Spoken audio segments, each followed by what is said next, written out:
nós voltamos aqui ao papo com o escritor mais lido dessa década, com um novo livro dele, O Homem Mais Inteligente da História, que é Jesus.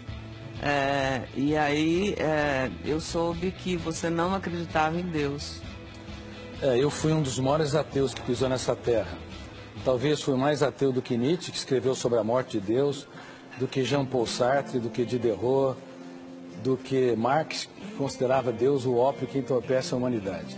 Como a minha teoria estuda a construção de pensamentos e a formação de pensadores, eu estudei como é que Einstein libertou seu imaginário, como Freud, e fui até Jesus Cristo. Esperava encontrar alguém de seu menor valor. O senhor estudou a vida de Jesus. Exatamente, a história, as reações subliminares. Faz 15 anos que você está...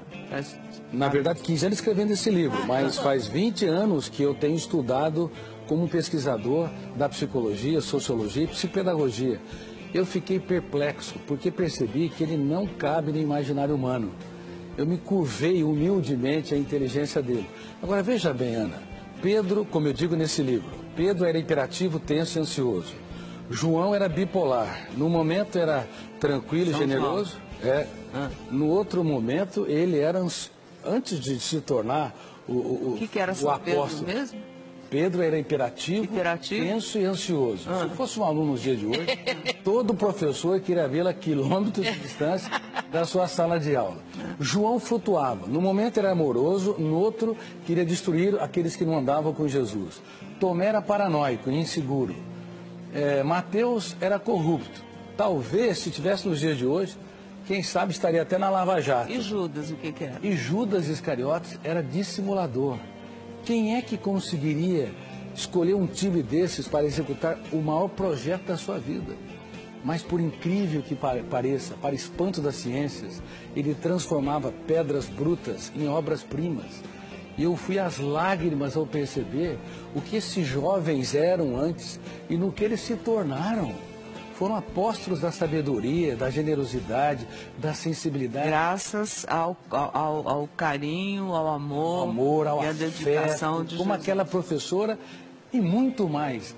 Ele não teve medo de chorar diante deles. Um grande mestre é capaz de falar dos dias mais tristes da sua vida, para os seus alunos aprender a escrever os capítulos mais importantes de sua história, dos momentos mais dramáticos. Ora, quem era o homem, Jesus, que você descobriu através de longos anos de estudos? Bom, ele foi de fato, como eu estou dizendo, um homem mais inteligente da história. Ele geria sua emoção com maestria. Ele conseguia fazer poesia no caos. Ele transformava prostitutas em rainhas. Nós vimos aquele exemplo daquele jovem machucando a sua namorada.